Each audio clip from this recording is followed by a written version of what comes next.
अस्सलाम वालेकुम व्यूअर्स, आज मैं आपके साथ शेयर करने वाली हूँ समोसे और रोल पट्टी जो हम बाज़ार से लेते हैं वो घर में बनाने का बहुत आसान तरीका बताने वाली हूँ, जिससे आपको बहुत मदद मिलेगी और समोसे भी आपके अच्छे तैयार होंगे। तो चलते हैं अपनी रेसिपी की तरफ। सबसे पहले एक बॉल लेंगे, उसमें 2 कप हम मैदा ऐड करेंगे। मैदे को हम अच्छे से छान लेंगे और 2 कप बिल्कुल हिसाब से हम इसमें मैदा ऐड कर देंगे।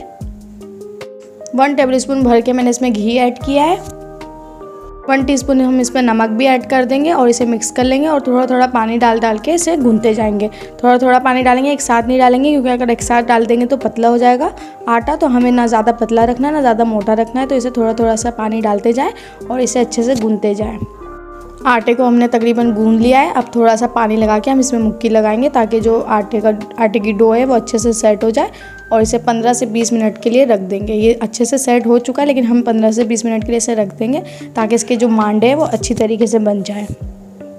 15 से 20 मिनट हो चुके हैं। अब हम जो है आटे की छोटी छोटी सी लोइयाँ बनाएंगे।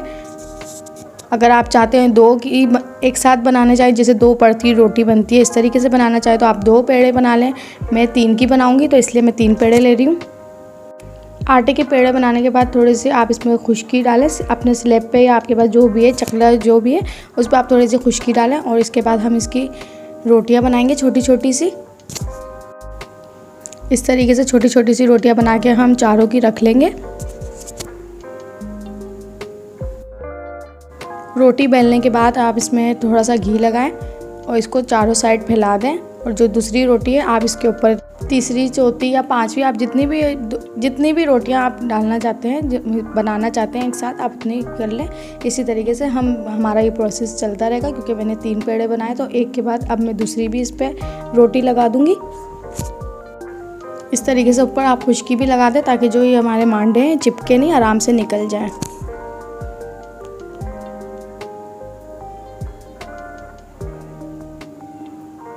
अब इनको हाथों की मदद से थोड़ा फैला लेंगे ताकि ये सेट हो जाए, एक जैसे हो जाए। फिर इसके बाद हम इसको बेलन की मदद से बेल लेंगे। जितनी बड़ी आपको चाहिए आप उस हिसाब से बेल लें, क्योंकि मांडे जो होते हैं वो पतले ही होते हैं। इस तरीके से मैं थोड़ा सा बेलूँगी। बहुत आसानी से हो जाता है ये काम और ये सेफ भी रहती है। इस तरीके से आप घर में बनाएंगे तो आपकी रोटियाँ ख़राब भी नहीं होगी। रोटी को बेल लिया है, अब हम इसे तवे पे डाल देंगे। तवे को पहले से ही मैंने गरम रख लिया था और बिल्कुल स्लो फ्लेम पे हम इसे पकाएंगे, क्योंकि हमने इसे बिल्कुल रोटियों की तरह नहीं पकाना, थोड़ा कच्चा पक्का रखना है। 5 से 6 सेकंड बाद ही इसमें बबल आने लग जाएंगे तो फिर हम इसे पलट देंगे, क्योंकि हमने इसे ज़्यादा नहीं सेकना है। इस तरीके से आप इसे पलट दें और किनारे किनारे पे बीच में करते जाएं जो इसके किनारे हैं, ताकि ना साइडों से कच्ची ना रहे। अगर साइडों से कच्ची रहेगी तो जब हम रोटी खोलेंगे तो ये रोटी टूट जाएगी। रोटी चारों साइड से फूल रही है, इसका मतलब है कि ये पक गई है। अब हम इसे उतार लेंगे तवे से। साइडों से थोड़ी कच्ची रह गई थी तो इस तरीके से मैंने कर लिया ताकि दूसरी साइड से ये पके नहीं। इसलिए देखें ये खुलने भी शुरू हो गई है, आप देख सकते हैं इसकी परतें नज़र आ रही है। बस अब इसे ज़्यादा नहीं सेकेंगे, अब इसे उतार लेते हैं। मैंने एक कपड़ा ले लिया है, इसको इस तरीके से करेंगे तो ये सारी रोटियाँ खुल जाएगी। ये मेरा तरीका है रोटियां खोलने का, बहुत आसानी से उतर जाएगी। इस तरीके से बिल्कुल आराम से। अगर आप ज़्यादा जल्दबाजी करेंगे तो रोटियां टूट भी सकती है।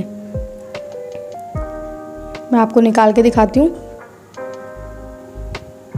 सारी रोटियां बहुत अच्छी तरीके से खुल गई थी और इसके मैंने समोसे भी बनाए, तो उसकी रेसिपी भी मैं बहुत जल्द शेयर करूँगी। देखिए कितनी अच्छी तरीके से और कितनी अच्छी सेकी हुई है, बिल्कुल भी रोटियों की तरह नहीं लग रही। जैसे बाज़ार के मांडे होते हैं बिल्कुल उसी तरीके से लग रही है। बस आप भी इसी तरीके से बनाएं और इसको फ्रीज़ कर लें और इसके अच्छे अच्छे समोसे बनाएं। अगर आपको मेरी रेसिपी पसंद आया तो लाइक करें, कमेंट करें और अगर आप मेरे चैनल पे न्यू हो तो जल्दी से मेरे चैनल को सब्सक्राइब कर लें। अब मैं आपको रोटियों की कटिंग भी दिखाती हूँ। अब ये रोटियों को सेट कर लिया है, बस आप इस तरीके से कटिंग कर लें तो आपके इसमें बहुत अच्छे खासे समोसे बन जाएंगे। इस तरीके से बस कटिंग करनी है और आप समोसे बनाएं और एंजॉय करें रमज़ान को। तो इंशाल्लाह फिर मिलेंगे एक न्यू रेसिपी के साथ। तब तक के लिए मुझे दीजिए इजाज़त। अल्लाह हाफिज़।